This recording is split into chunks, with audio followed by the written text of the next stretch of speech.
Good afternoon, everyone. For those people that I can and cannot see, um, thank you for joining us this afternoon. We're here to discuss a little bit of academic advising. Let me first introduce myself.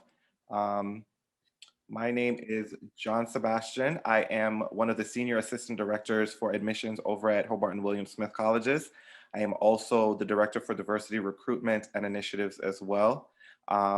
So this afternoon we have Jamie MaKinster, who is going to talk to us about academic advising at HWS. And as we still have some people rolling in, um, we can have our HWS people just introduce themselves. And Jamie, when you're ready, you can take it away. I think Noah's leading us off. So Noah, it's all you. And I'll jump in. So hi, everyone, even the people that are they're rolling in from the waiting room, maybe. So thanks, everybody, for joining us today. Before we get started, I just want to ask everybody to keep their mics muted because we're going to be recording the session. And so we're going to try and cut down on as much background noise as we can. And I say that as my neighbor's dog is barking in the background. So, so yeah, if you think of any questions as we're going today, just put them in the chat and we'll answer those later in the session. So my name's Noah Ball. I'm a senior at HWS. I'm from Naples, New York, which is like half an hour away from the colleges. I'm a major in media and society and a minor in entrepreneurial studies. I'm a member of ORAP, which is the Outdoor Recreation and Adventure Program, just sort of the college's outdoor program. So I work at the Rock Wall and I lead like outdoor trips, hikes, camping trips, rock climbing, stuff like that. Let's see, what else do I do? I'm a member of the HWS Improv Comedy Club, which is kind of not existent this semester because of COVID, but it'll be back, I'm sure.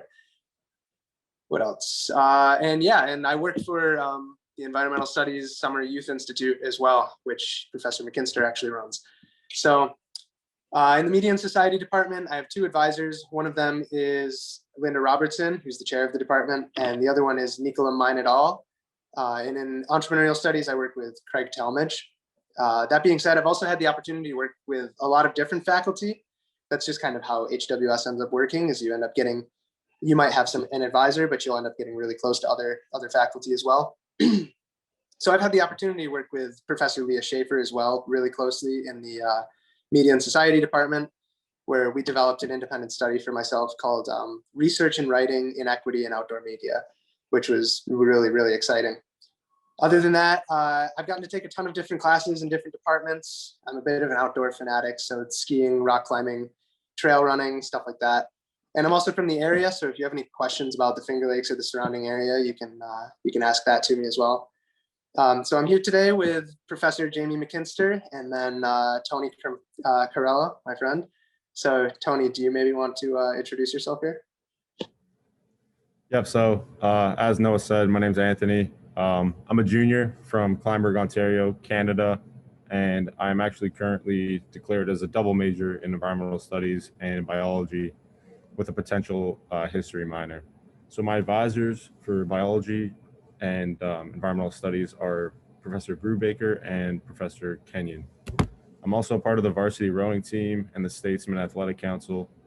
I also started the cycling club. I've worked with America Reads for one semester. I worked with the sustainability office, just doing some work around campus, some tabling stuff. And also, like Noah and Professor MaKinster, I've worked at the Environmental Studies Summer Youth Institute. And I was also a part of the Peer Mentor Program, which is like a half credit class you could take. And you also deal with students that have need some guidance, and you help them kind of introduce themselves to the college lifestyle. And then next year I'll also be living in the Hobart Honors theme house. So before we, I guess, jump into the discussion about advising, Professor MaKinster, could you tell us a little bit about yourself? Yeah, sure. Thanks, Anthony. First, I want to say congratulations. It's awesome to see you. I actually recognized one name who I think was in the SSY a few years ago. And I think it's just really exciting where you are in the world. You know, the fact that you're trying to figure out where you're going to spend your next 4 years. I hid in school as a college professor. I hid in school as long as possible. I loved it. And then my son just went through this process this past year. So I understand the decisions you're trying to make and the challenges you have ahead of you, but really the opportunities and how exciting this is for you. I've been at the colleges for 20 years. I'm in the education department. My background is in science and environmental education. Part of what I do is with our teacher education program. You can do the teacher education program in addition to just about any major and minor on campus. There are a couple exceptions.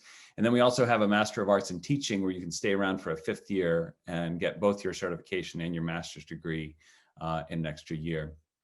A lot of what I do teaching wise, full credit courses, is tied to environmental studies. So I have 4 courses that are wrapped around sustainability education. Those include a course in environmental studies called Environmental Leadership. And then I have 3 courses in education, one teaching and learning for sustainability, citizen science, and then a course focused on the national parks. My family spent 12 summers living in Acadia National Park, and I've traveled all over the country and been to a handful of places around the world as well. And parks are just really special and important to me. I do run the Environmental Studies Summer Youth Institute. So every year we bring 50 students to campus from all over the country and all over the world. And last summer, yes, we did do it remotely, and it was incredibly challenging and wonderfully successful. And that really is about asking productive environmental questions and proposing useful and productive solutions. I do a lot of service. I on a variety of committees. I do a lot at the moment wrapped around diversity, equity, and inclusion. I'm a faculty fellow for the William Smith rowing team, although I've seen Anthony's times and they're pretty amazing, I have to say. And then outside of school, I try to, this winter has not been kind to me, but I try to be on some version of a bike just about every other day. I do a lot of biking and hiking with my kids, and then I do woodworking as well. All right, Noah, how'd I do?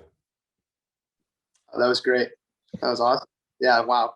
You guys make me seem like I do nothing. You're involved in everything. So I guess we'll jump into academic advising. So I guess I wouldn't know a ton about other schools, but that being said, it seems to me like HWS has a really different academic advising structure, as you tend to shift advisors and maybe even have multiple advisors throughout your time at HWS. So maybe Professor MaKinster could explain how advisors are chosen and assigned in your first year, and then how you transition into that once you choose a major. Yeah, I would say a fair number of, at least liberal arts colleges have a pretty somewhat similar first year seminar program or first year experience program. Our first year seminars are wrapped around helping you understand what does it mean to read, write, and think critically at the college level, and then really also supporting you in terms of the transition from high school to college, right? And what does that mean? You've had a lot of people who have supported you and looked after you and made sure you stayed on track during high school.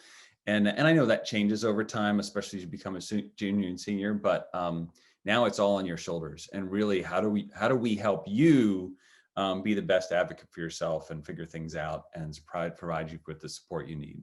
So when you come in, you'll be able to choose this summer from a number of different first year seminars that are offered. And those first year seminars are grounded in and based on specific interests of the faculty member. It can be just about anything. Mine is entitled Lens of Stand-Up Comedy, and we use comedy as a means to explore our lives and cultures and communities. But for the 14 or 16 students that I have in that seminar, I will be their advisor until they declare their major. So usually that happens in the second semester of the sophomore year. If you are all set and you want to declare it sooner, great. If it takes you that long, that's fine. I changed my major 5 times as an undergrad: mechanical engineering, math, philosophy, biology, pre-med, biology. And then eventually I changed it again and went into science education in grad school. So you have time. You actually have a lot of time, and you have, whether you come in knowing what you want to do, and my job's to support you in kind of pursuing that passion, or you need time to figure out what you want to do. That's really the role of an advisor. So sorry, one question for you. I was hoping you could explain a little bit more. I'm sure some people are wondering. At a minimum, I guess, what do the advisor and advisee accomplish together and what can happen when that partnership really blends together. Yeah. I mean, I guess what I was saying is, an advisor, you have somebody that's going to help you find your way forward and what that means. And I often think of it as, you know, how do you take advantage of opportunities and how do you create opportunities? It really is an unfolding conversation. So me getting to know my students in the context of a first year seminar is incredibly important. And we do a lot of things that help to facilitate that. And then each semester you have advising meetings where you're picking classes for the next semester. You're identifying the backups that you have for those classes. You're trying to carve out and figure out what might be a good fit and what might help answer questions you have in terms of the path you have ahead of you. The nice thing is when you have someone like me, who's been around for a while, and I've been advising for a long time, and you're at a small residential liberal arts college, right? There are only 190 faculty members. So I know a lot about a lot of courses, and I can, you know, give you, you tell me this is what I want, I can give you 4 or 5 or 6 options by looking at the course schedule and thinking about who's teaching what in a particular year. And so there are the advising meetings, but there are also a lot of informal connections and conversations. In my department, our doors are always open. If it's closed, it's an exception, and it means we're in some important meeting. But students just walk in, right? I love when students just show up and they want to talk for 10 minutes and try to answer a question or solve some problem. So that's really my role as an advisor, is to be there for you throughout your time at the colleges, especially between when you arrive and then declare your major. But some of my advisees come back and ask questions on a semi-regular basis or want letters of recommendation for study abroad and other things. And you know, it depends on what you need. My role is to be supportive. And so sometimes I'm going to push you, sometimes I'm going to pull you, sometimes I'm going to challenge you. But I oftentimes I'll also be an advocate for you. Am I allowed to say this in an advising session that for admitted students? My favorite word on campus is normally. And that word normally means that there's an opportunity to do something that's not normal. And so sometimes it's like, well, normally you have to have this requirement and this requirement and this requirement, but you know, we can figure out a way to get something done. And so I really think that's, you know, my focus is on whatever's best for the student. And I think that's what's awesome, is when that conversation and that relationship really works. And yeah, I've been fortunate every year. I end up with a really wonderful group of students that I enjoy. And I'm not making that up. So I guess I have a These question. two are good examples, actually. I guess I have one more question, and then maybe we can open it up to the audience here. So how does that transitional model of advising, how do you think that helps students succeed, both up until graduation and then maybe beyond graduation? Yeah. I mean, I don't know what the diversity of the schools you're applying to. I went to a mid-sized state school for undergrad. I went to a pretty big research university for master's, and then out to Indiana University in Bloomington for my PhD, which was 35,000 students. And this is a pretty special place, and it's different, right? Your experience will be different, and what it means to be a successfully educated student is different in different contexts. And to me, what my role is and the way I want you to think about what your experience should be is based on that, right? You should be thinking about, you know, when you graduate, what do you want to be able to have in front of you in terms of opportunities? So the goal at HWS is not for you to graduate and say, okay, I am ready to do this. I have the courses, I have the training, I have the experiences. I want you to get to your senior year and have 3 or 4 viable possibilities. You could choose to go to grad school in sustainability. You could choose to start a small business in your hometown focused on using hydroponics and wrapped around food justice. You could choose to do environmental consulting with drones. And you could choose to go into teaching and education based on your major in physics. And those are 4, those sound really diverse. That was one student about 4 or 5 years ago, who's now actually doing 2.5 of those things simultaneously as he followed his girlfriend to grad school out in Montana. So here, learning is personal. Like, it's for me, I find my teaching is incredibly personal. My relationships with students are invaluable. And I hope that your education is really going to be personal for you, that you can carve out an experience that's, that reflects the opportunities that we have. And I think part of it is like, one way to think about it is, how do you have an educational experience that enables you to, just become a more interesting person? Like, in some ways, and I know Anthony's heard me say this before, in many ways, I don't care what you remember from my classes. I care how many interesting conversations you have at the Thanksgiving Day table based on my classes. That's, it's about, I want you to go way beyond the grades. And so when you graduate, right, having those, if you really have crafted an experience where you have those opportunities, then I think you've crafted an experience that makes you both a more interesting person and just have, a world of possibilities kind of open to you. That was awesome, and I've definitely heard that and taken that to heart for sure. It definitely changed my perspective on how I approached school. And I've actually taken a class with Professor MaKinster, and it was great. So in terms of the audience, we should turn the questions over to them, I guess, now. So let's see if anybody has questions.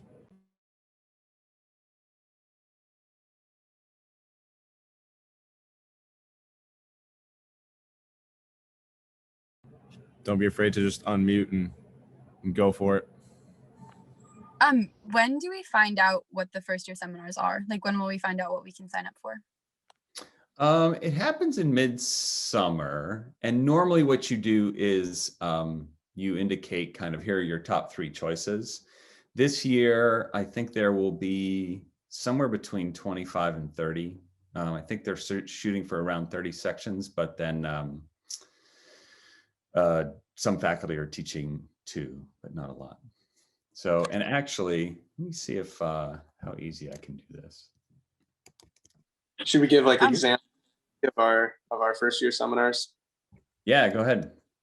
Mine was called Thinking and Creating, which was kind of a weird first year seminar. It was really entertaining though. It was with Professor Donna Davenport, who's actually a dance instructor, but it was honestly more of a psychology course and a little bit of an art course at times. Super weird, but really interesting. And I think you'll find that a lot of the first year seminars are pretty interdisciplinary like that. Yeah, mine was definitely, I wouldn't say it's weird. It was a lot more of a normal class. So my first year seminar was, because I came in as an environmental studies major, I was in something called the Sustainable Living and Learning Community. And there's a bunch of learning communities in one of the first year dorms where you get to live on the same floor as everybody in your first year seminar. So I think that for me was an extremely cool experience because we were in, like, you just create bonds, and it's a great way to be introduced to college because, it can be tough for some people to get out of their comfort zone and things like that. But at least for me, I ended up in the sustainable and SLIC, we call it for short. And like I said, you live with people that are in your class, you go to class with them, you eat lunch with them, do all this stuff while you're still making connections outside of your seminar. And that was just pretty much like a general environmental studies course. So and then that feeds into a course in the spring then as well, right? Most of you stay together. Yeah. So the first year seminar for me was actually all first year. So I think in the second half of the year, I think the classes change. You're not in the same class with all the same people. So you get to mix it up once again, and you get a different professor in the class. Yeah, you get a little bit more depth into the environmental studies. Yeah, in some ways it's a coordinated all year program. I mentioned so my seminar is Lens Up Stand-Up Comedy. It is wrapped around stand-up, and when I say stand-up, I mean normally one person on a stage with a microphone, sometimes 2. And it starts with a kind of quick examination of the history of comedy, especially sketch comedy, and leading up into late night shows, and then uses in some senses 50s, 60s, but especially the early 70s as a jumping off point. And we explore a variety of comics. And then really what we do is dive into a variety of issues and axes of diversity. So it's a way of exploring social class and race and racism and gender identity and gender expression and sexual orientation, and a variety of other topics that get students to wrestle with what does this mean? Like contemporary topics in the context of our communities, society, us as individuals, identities. And hopefully what it does is it kind of exposes students to a variety of conversations that then might pique your interest, and you go on and take another course focused on one of those. So it's a lot. It is incredibly fun. It doesn't mean it's easy, but it's it's for me, it's been incredibly rewarding in terms of the types of conversations and learning opportunities that it provides.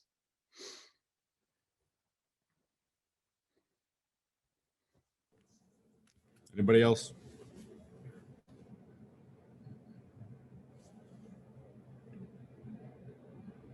All right, if not, I can propose a question that. I have this. I'm logged in as Andrew Payton. This is his mom. Hello. Oh, hi. Okay, go for it. Hi, Professor McKinster. Andrew wanted me to say hi, but he had to be at a rehearsal at school today. Oh, no, yeah, tell him I said hi. Okay.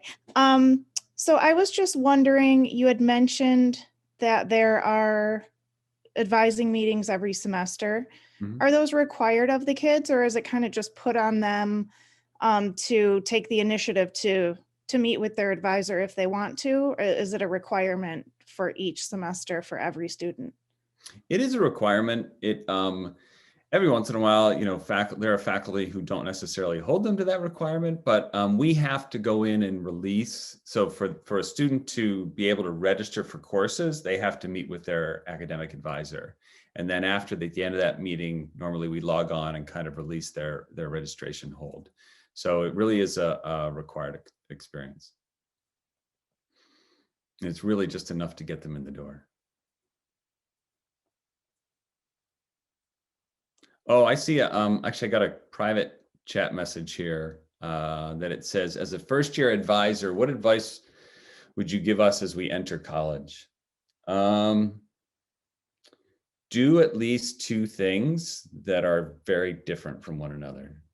So I was a philosophy major for about 5 minutes, and I think it was more about getting out of math than it was about getting into philosophy. But I actually remained a philosophy minor, and as I went in and ended up being a biology major. And it was actually tied back to, I went to a community college. Well, one of the reasons I went to school for so long is that I ran off to LA and went to music school for a year. I lived out there for a year. I grew up in Pittsburgh, Pennsylvania. And then when I came back and I was figuring out what I wanted to do, I went to community college for a year. My interest in philosophy started there. I just ended up in a class.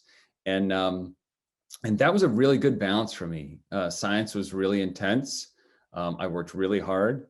And so having philosophy as a balance to the concrete terms, ideas, concepts, things that I was learning in science, and then be able to explore things like metaphysics and epistemology and the meaning of life and the existence of God. I loved it. And then when I got to the school I went to, even though it was a mid-sized state school, was kind of like the most liberal arts school of the state system, similar to SUNY Geneseo, if any of you are up here.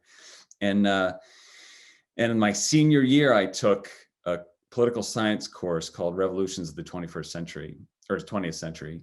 And it was awesome. I mean, we started back in the Russian Revolution and worked all the way up kind of through the 20th century to Vietnam and feminism. And by the time I was done, I was like, oh, I should have done this as well.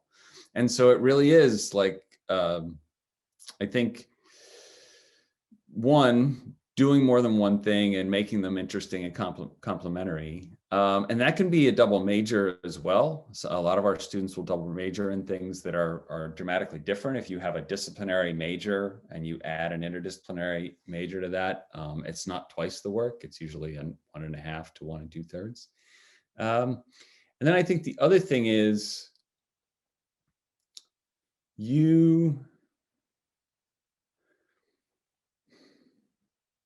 I guess that would be it. Yeah. I mean, well, I guess it's related. You only get one. I guess that's the other thing I find myself saying to students. Like, you only get one. You only get to be a first year once. You only get to be a sophomore once. You only get one undergraduate experience. There are lots of things that could take your time in other ways. And sometimes there are things we have to do, right? I worked at different times during my undergrad. But like, do everything you can to take advantage of every opportunity, because it really is awesome to see what students have crammed in, in 4 or 5 years here at the colleges. And I had one of my advisors said to me, do you want 30 years of a career where you're kind of doing the same thing every year? Or do you want a 30-year career where it's just an adventure over time? And you should look at your time in college in the same way and try and really take advantage of every opportunity. I was fortunate enough to go to Zimbabwe during the summer of my sophomore year, and then wrote a grant with a faculty member. And the next trip he did, which was the summer of my senior year, went back as a research assistant. And it was just because I was willing to take on every opportunity I saw. And it was awesome. Those experiences were transformative for me.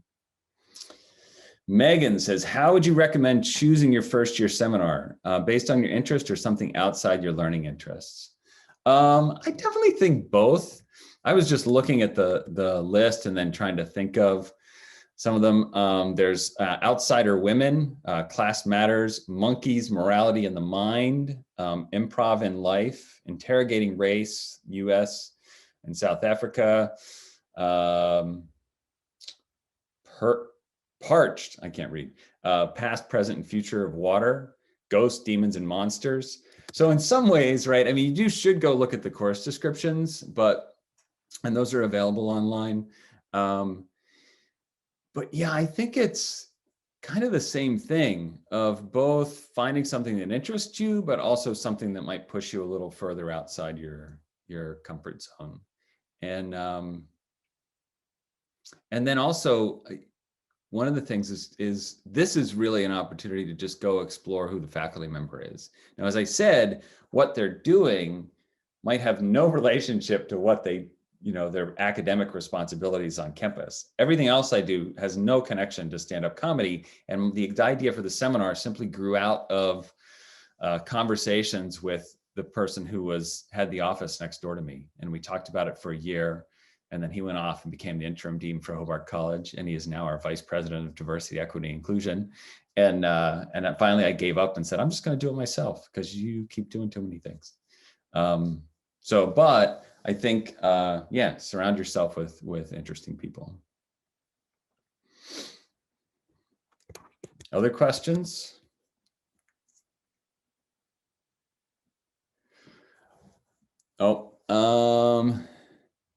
When I declare my major, do I get to choose my advisor or is someone assigned to me from that department? So you get to choose. And the nice thing is that, there we go.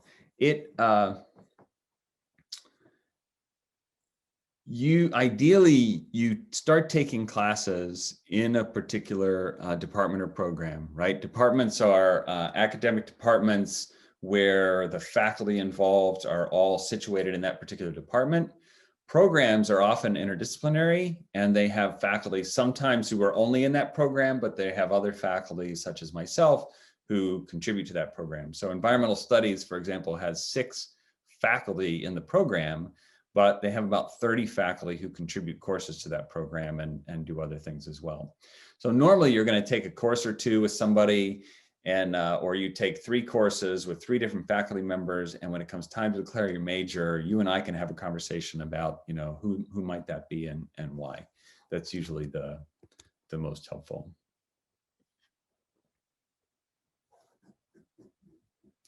Oh, this one, can you have an advisor outside your major? I don't think so. Only you can in programs if they're an affiliated faculty member. And that varies a lot by program. So programs will have their own kind of policies. And even programs and departments can be much more specific about their requirements, right? Majors tend to be between 10 and 12 courses, right? That's out of the 32 that you need to graduate. So there's a lot of other things to do, and there are some other academic requirements such as the goals that you have to address. But there's also a lot of flexibility and opportunity in there, especially for you to go abroad.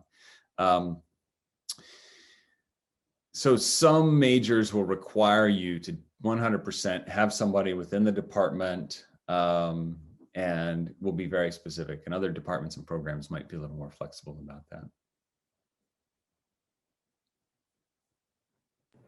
Yeah, I was just thinking too, in terms of that. I mean, for me at least, my experience has been I've had my advisor for environmental studies, but whenever I felt like I wanted to just go talk to somebody else, I just, you just send an email and it happens right away. So I think, I mean, I'm sure it could be like that when you're crossing over the majors and whatnot, where if you just want to send a professor or whoever an email, you want to Zoom or you want to talk, you want to meet in person and talk. I've never been turned down once, and I don't think that would even be a thing. So you can definitely, I mean, you have many resources. There's always somebody you can go talk to. Hey, Noah, do you want to talk about, like you have a pretty interesting and diverse set of advisors, right? And faculty and then Leah, you've worked with in depth. Can you talk about like the different roles that they've had in terms of, giving you advice and being there for you in different ways? Yeah, definitely. I feel like media and society is kind of it's sort of a unique program in that sense that it is super interdisciplinary. So like when I first declared, the media and society department is so rapidly growing that it's really hard for them to keep up. And I mean, obviously they do it. They do a fantastic job of doing it. But it's really hard to keep up with how fast students are applying to be media and society majors. Oh, Tony just dropped out. Bye. Oh, he had to go. He had a meeting. That's okay. But yeah, so one thing that I noticed is that when I applied to be a media and society major, I was put with Linda Robertson, who coincidentally I was taking a class with at the time, and it worked out really well. And then Linda Robertson ended up taking, I think, a sabbatical, and it just so happened to be the semester that I was also abroad, and I had an advisor abroad that I was connecting with. And so I ended up working with Nicola Mainadal, who I've had for several classes as well, because she's an affiliate advisor through the English department. And so she's been super helpful as well. But that being said, even though I've had two advisors that are assigned to me, like Tony said, you really can just go talk to anybody. And so I took a class with Professor Leah Schaefer, who I connected with really well, debatably better than my previous two advisors, which I didn't think was possible. And with that, we ended up developing an independent study. And now I'm going to her, talking to her about my senior symposium project, which is pretty cool. And then on top of that, you can have an advisor in your minor. So it's really just, you can talk to whatever faculty you want. I've with people in the physics department, and I've just gone into physics professors' office hours, even though that's totally unrelated to my field of study. But yeah, really any faculty is willing to work with you on whatever you're needing help with, even if they're not necessarily your assigned advisor. That is for sure. And there are a lot of staff on campus as well who end up establishing really important relationships with students. I was just saying this week that, Coaches, for example, see our students on a more regular basis than we do. And there are a variety of staff that spend a lot more time in a week with particular students than we do. So, and they have, they're here for the same reason. It really is just, for us, it's about student success. How do we help our students be successful collectively and individually? Yeah, and that as well. There's so many opportunities on campus. Like even though I'm not an environmental studies major, I'm still able to get involved with things like ESSYI, or I can go and I can join the eco reps, and through that you kind of find faculty and staff that you can connect with as well that are always willing to help out. Yeah, and it's too bad Anthony had to run off, because in my environmental leadership class, we had a guest lecturer who talked about campus initiatives wrapped around cycling and bicycling, and really both from a personal standpoint and a health standpoint, but also sustainability, and then just creating a cycling culture on a campus in higher ed. And so Anthony was like, hey, I'd be interested in exploring that more. And so he did an independent study with me last semester where that's our goal. And actually it's going to be my goal over the next few years, is really to create a more bike friendly campus, to help students understand the opportunities that are around us. The Finger Lakes is a beautiful area. There are a lot of places to do road biking and gravel biking and mountain biking. And so just kind of developing a set of resources, and we're also working in collaboration with a local bike center. Any other questions? I have a question. Yeah. Can you talk about, I think there's like 8 goals you're supposed to fulfill by graduation. Can you talk about those? Yeah. There are 8 goals, but the reading and writing and then critical thinking are kind of the 2 that we don't keep track of, because we just do those everywhere and at all times in some ways. And then the others are things that you need to address at some point during your academic experience on campus. Usually they're addressed by a single course. Sometimes they might be addressed by the combination of 2 courses. So for example, there's one for quantitative inquiry, there's one for scientific inquiry, there's one for artistic process, there's global perspectives, ethical decision making, and Noah, what's the one I'm missing?